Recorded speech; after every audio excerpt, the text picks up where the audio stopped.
Bonjour ou bonsoir à toutes et à tous. Pour ceux qui ne me connaissent pas encore, je suis José Catelan, appelé également apôtre Paul. Je suis le créateur et l'administrateur du site Vous connaîtrez l'Éternel 37.fr et je suis également le créateur de la chaîne YouTube Vous connaîtrez l'Éternel 37. Je tiens tout d'abord à passer le bonjour à ma maman, qui est pas loin de moi, et à mon épouse Tessa et à mes deux filles Alissa et Sharon, ainsi qu'à toutes les personnes qui sont présentes dans le groupe de l'église de maison de ma fille Alissa. Voilà. Donc, le Seigneur, il m'a demandé d'écrire un petit enseignement et il m'a révélé après qu'il approuvait cet enseignement. Donc, je vais vous le partager. Donc, voilà ce que j'ai écrit. Il faut connaître son ennemi si on veut pouvoir le combattre. Ce que le diable souhaite pour les chrétiens.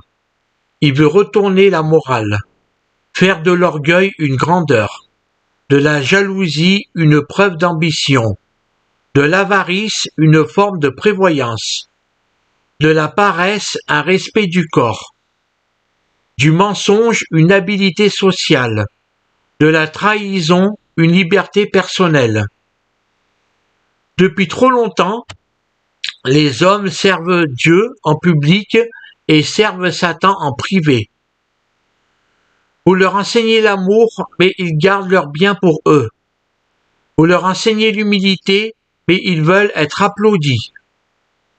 Vous leur enseignez la fidélité, mais ils rêvent d'autre chose. Leur vertu est comme un bel habit avec une doublure sale. Il suffit de tirer sur la doublure et elle tombe. Et le diable agit dans l'ombre, et bien souvent les chrétiens ne s'aperçoivent pas de la subtilité de ses attaques. Ma maman a pris l'habitude de le surnommer l'homme en pantoufles, car il ne va pas se manifester ouvertement. Il ne va pas dire « je suis le diable », mais il va se faire passer pour le Saint-Esprit pour nous déstabiliser. Il va vous faire croire soit qu'il n'existe pas, pour ceux qui ne croient pas dans notre Seigneur, et pour d'autres, il va vous faire croire que l'on nous a menti sur lui, qu'il peut nous comprendre et nous donner ce dont on a envie. Il ne vous demande pas de renoncer à ce que vous désirez. Le succès pour beaucoup d'êtres humains, bien souvent, fut immédiat.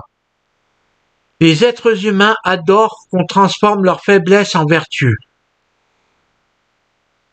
L'orgueilleux se croyant noble, le menteur se croyant habile, l'avare se croyant sage, le paresseux se croyant naturel, le jaloux se croyant ambitieux, le gourmand se croyant artiste de la vie.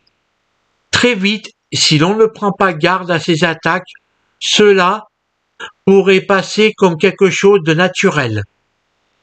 Et comme nous prévient notre Seigneur dans la Bible, on finit par appeler le mal bien et le bien mal. Le diable triomphe de plus en plus malheureusement. Satan veut vous faire croire qu'il comprend l'humanité.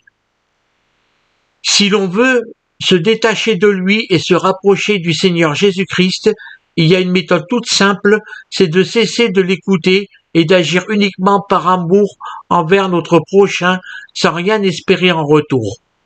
C'est la seule chose qui peut déstabiliser Satan, d'agir avec un amour sincère et vrai. Voilà.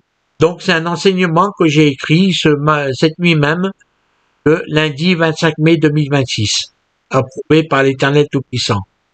Voilà.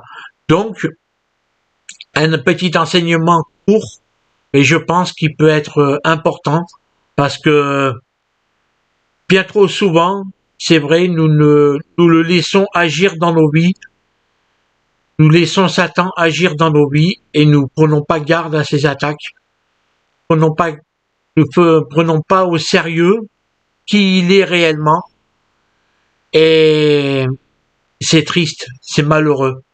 Mais comme je le dis, si on veut vraiment se détacher de lui, il faut agir par amour envers notre prochain, par amour envers notre Seigneur, et arrêter de regarder son nombril, comme on dit, et rester fidèle à la parole de Dieu, rester fidèle à notre Seigneur, et ne plus chercher à faire les choses par soi-même, mais agir uniquement avec l'amour de Dieu, en mettant toujours Dieu à la première sauce, toujours Dieu en premier dans tout ce que nous faisons.